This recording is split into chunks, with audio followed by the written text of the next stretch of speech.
Hit Season 2. To Solar as well, because he's lost this game basically to a sneaky attack. He scouted everything but still couldn't quite be properly prepared because there's so many different things a Cross can do even if you see all of his buildings. And he did both. He's like, oh, I saw you were going for Adepts. He's like, oh, wait, you're also going for DTs. He's like, oh, you did both. And I still couldn't kind of had Spores. And then once you get that lead, it's hard for the Zerg to produce enough units to hold off the follow-up push. Even though Super spent all that money on the Nexus, he didn't even gas from it. That was just kind of a, what if I screw this up? At least I have something to go back on. Right. And Solar, he's got to be feeling a little bit frustrated after that one, but we're now going into Dust Towers.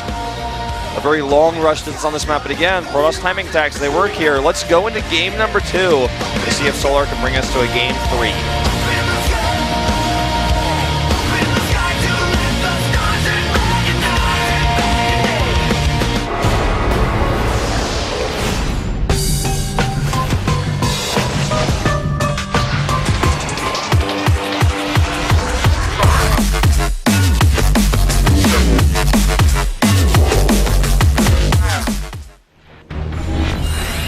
Down here in the red, our Zerg player from the team, Samsung.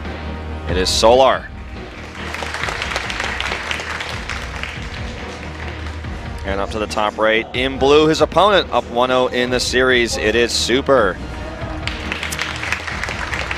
Always a big fan of the Dusk Towers intro music. I was getting a little bit wiggly before this game, and it's actually just really cool to see 2 macro maps in a row. Will we see a longer game this time around?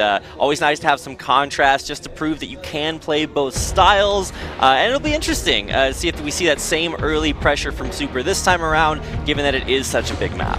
Yeah, I mean, that's always the question here. Now, this scout is very valuable. It's not risky to scout on 2-player maps like this because you get all the information. Super will not only see the double hatch before pool, but also decides not to even attempt to block. Perhaps maybe the slow reaction there. He's going to back off, but he knows that it's going to be a super greedy build here from Solar. Knows even how late his pool is here. Because he goes gas before the pool, that's another greedy thing, but in this matchup, especially on this map, you're pretty safe against anything. So with that, he should be able to just simply get Zerg speed up as quickly as he would have normally liked to. Oops, almost put one extra in there. Got to be careful about that. But with this pool coming along here, he will get his queens out, but he's going to have a surplus of larvae. He can start spreading his creep and things of that nature. The onus now is on Super, though. What is he going to do? We do see Adept pressure a lot of the time versus openings like this.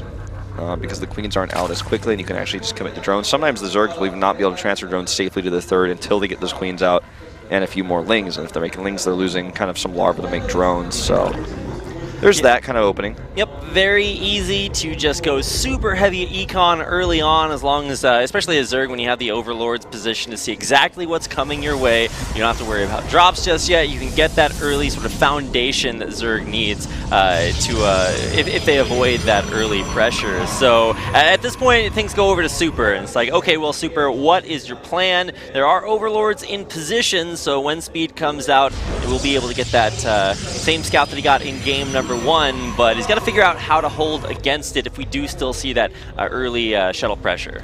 So I just called it a shuttle wolf. That's fine. I mean, it is the evolution of the shuttle.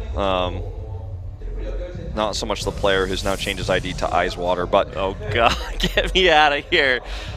So it's going to be a Stargate follow-up, actually, which is quite popular on this map, especially with the rise of the Bailing style, because Phoenixes can kind of get you enough of a tempo advantage to where you're not worried about that kind of drop play, or even just like the follow-up Hydra Bailing push, which has actually killed many Zergs recently. In fact, even just today at IEM, we saw Ayasano win a game with that versus Showtime. It's just such a prevalent build right now, and it's starting to get more figured out by many Zergs. At first, it was only like a few Zergs knew how to do it, and now it's like, okay, everybody knows this. It's in everyone's bag of builds. But this scout, again, with the Overlord speed, we'll see it's not Phoenixes, at least not initially here. It's going to be an Oracle commitment. In fact, even double Oracle. This will force a big response. It's not going to be Oracle into a big Adept push or anything like that. It's just pressure, which will also help him hold onto this third base. Most process feel like this is kind of unnecessary on this map because the Oracle is not needed for the defense because the map distance is so long and you're just so safe here against Zergling attacks. All right, first Oracle is out, but it's actually just chasing Zerglings around the map. There's actually no Spore Crawler at the third for Solar, so maybe some good harass potential there, but instead just trying to deal with all of these Zerglings out on the map. It's almost like you wanted to pull them together, because together Oracles will one-shot a worker. They're similar to Banshees in that way, and you can just kind of pair them up, get a bunch, zip in, zip, zip, zip, like suck them up like a vacuum, and then get out. So that's kind of what we're going to see here, it looks like. Again, as you said, there is no Spore at the third, at least it wasn't. I think it just finished. Yep. But he can try to get some gas drones. It's kind of the target here. He's just going to kind of zip in and out, minimize damage. Here's the one-shotting I'm talking about. Yeah, do want to make sure you conserve your Oracle health early on, because now that the Queens have a little bit of extra range, you're just going to take more damage as you go in for all of that harass. I mean, 4 workers is not bad by any means, but definitely going to need to have to put maybe a little bit more pressure on this. Void Ray coming out of the Stargate is nice, just to make sure that you can deal with any lingering Overlords, although Solar has done a good job at pulling those back just in time. Yeah, and there's something else that will help deal with the drop play that I was talking about earlier. This is actually becoming more and more popular, this Void Ray coming in.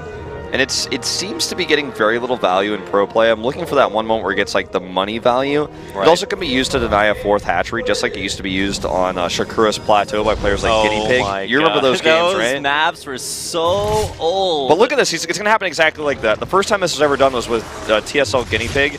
And you can see on the minimap right now, the 9 o'clock, which for some reason Observer's showing us gas being made instead because he knows the gas time. I'm like, no, look at that. Void Ray is actually about to deny a hatchery.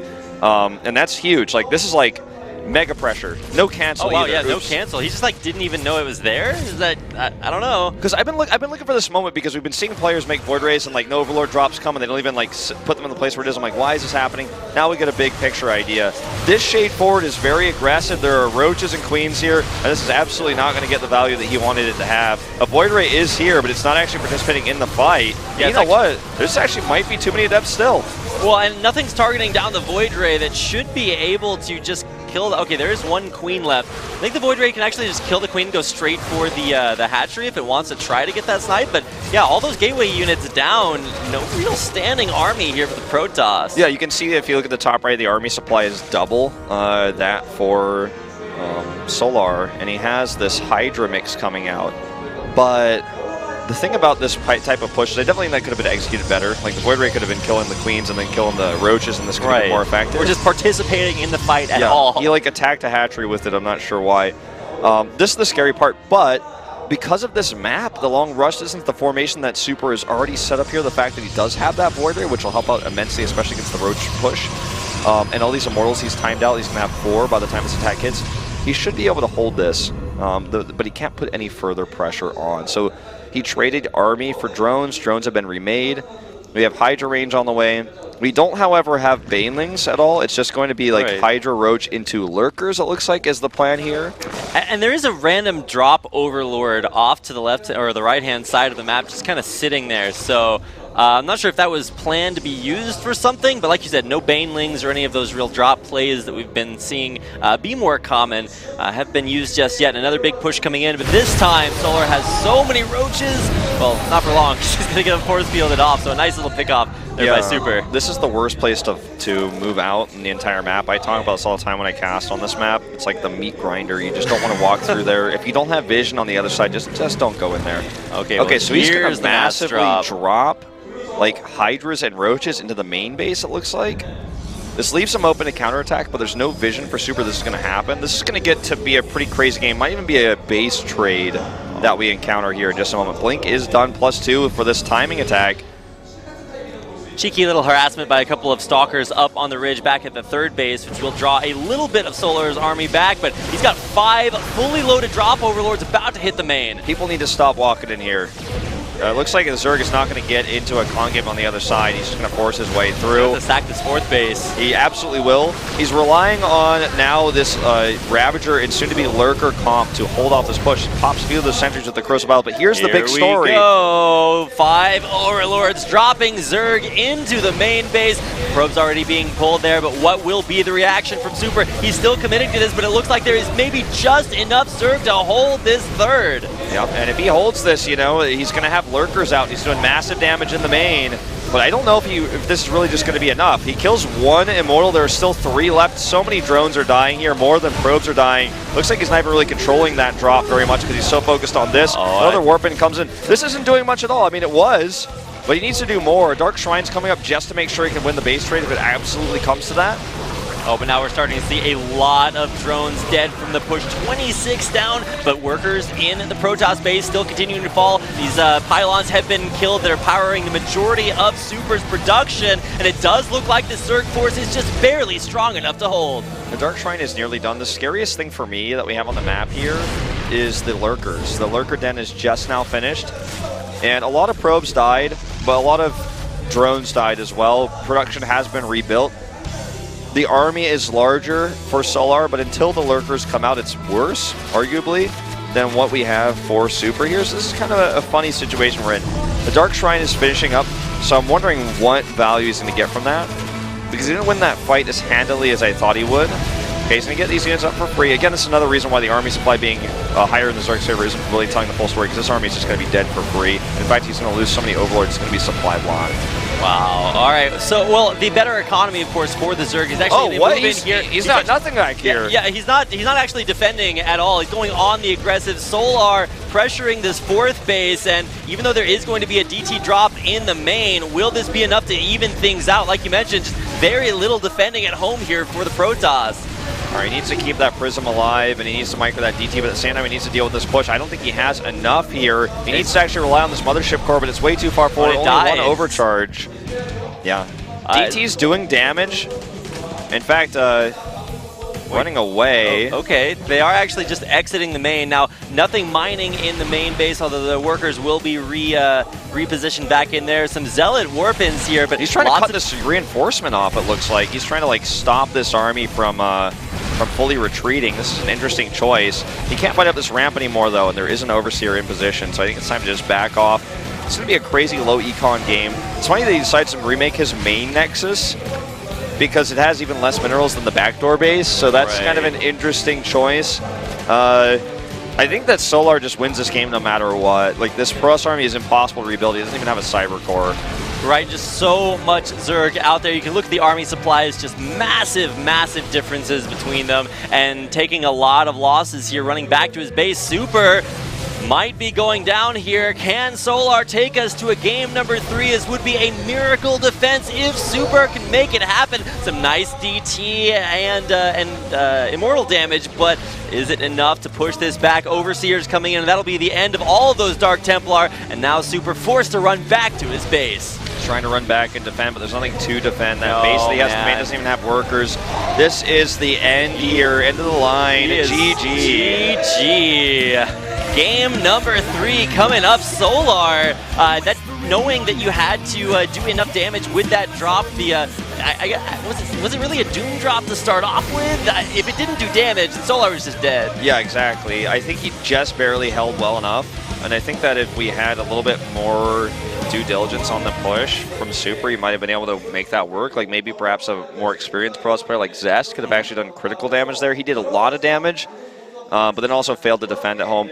The turning point, like the real turning point of that game, was when he went to defend his main. Right. And then he lost his 4th. I was like, you kind of have to split these, you know? Well, I actually expected to see Solar like play defensively. He just defended that big Protoss push, and he's like, okay, I can just stabilize back at home. And then you see all the Zerg at the 4th base, and you're like, he actually just dies now. Yeah, he didn't have enough army, so like he needed to rely on a defensive position, but he also needed to clean up the stuff that was in his main. I think he could have either split his army and kind of took a little bit of a tougher trade in the main to hold on to the 4th, or he could have just like left the Hydras there because they were like killing unpowered gateways and he had already replaced his structures anyways. Yeah. It's kind of a tough choice to make. Like, Solar was massively ahead once he had that large army, but definitely not our cleanest game we've had of